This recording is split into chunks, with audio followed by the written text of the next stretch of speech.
بسم اللہ الرحمن الرحیم۔ السلام علیکم۔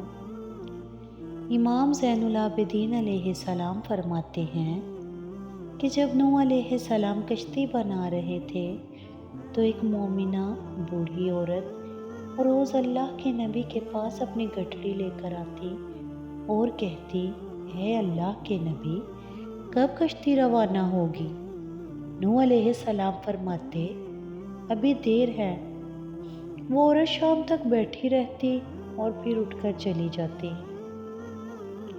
ایک دن نوح علیہ السلام نے فرمایا، اے عورت، جب جانا ہوا تو تمہیں بتا دیا جائے گا۔ یہ عورت واپس چلی گئی اور انتظار کرنے لگی کہ کب نوح بلائیں گے۔ اس دوران عذاب آ گیا اور کشتی روانہ ہو گئی، لیکن نوح علیہ السلام نے اس عورت کو نہ بلایا۔ ظاہری طور پر نوح علیہ السلام کو اس کو بھلا دیا گیا۔ جب طوفان تھما تو ایک دن نوح علیہ السلام کے دل میں محبت اٹھی کہ شہر کو دیکھوں جہاں سے چلا تھا۔ وہاں آئے اور قریب جا کر دیکھا تو ایک جھونپڑی میں دیا جل رہا تھا۔ نوح علیہ السلام دیکھ کر چونک گئے اور روئے زمین پر، کوئی ایسا گھر بھی ہے کہ اتنے عظیم طوفان کے بعد بھی جس میں چراغ جل رہا ہے؟ انہوں نے وہاں تکبیر بلند کی اور وہ عورت سامان لے کر آ گئی اور کہنے لگی، یا نبی اللہ، کیا کشتی تیار ہے؟ چلیں۔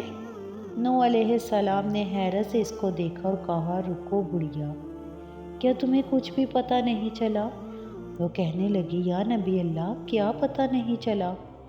کہا، اتنا بڑا سیلاب آیا، بارش آئی، تمہیں کچھ بھی پتہ نہیں چلا؟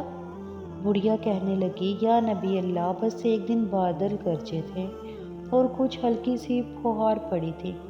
نوح علیہ السلام حیران ہو کر آسمان کی طرف دیکھنے لگے اور کہا، میرے اللہ، یہ کیا ماجرا ہے؟ اللہ تعالیٰ نے نوح علیہ السلام پر وحی بھیجی کہ اے میرے پیارے نبی، اس عورت کے دل میں چونکہ تمہاری محبت تھی اور تم نے اسے پابند کر دیا تھا اور تمہارے اس سے وعدہ بھی تھا کہ نجات کی کشتی میں سے ساتھ لے جاؤں گا، تب جب کہ تم نے اپنا وعدہ پورا نہیں کیا، لیکن اے نوح، میں تو تمہارے وعدے کا ذمہ دار تھا، اس لیے میں نے اس بڑھیا تک عذاب نہیں پہنچنے دیا۔ امام سجاد علیہ السلام نے پاس بیٹھے اپنے مومنین سے فرمایا، او مومنوں، یہ بات قیامت تک کے مومنین تک پہنچانا تم پر واجب ہے۔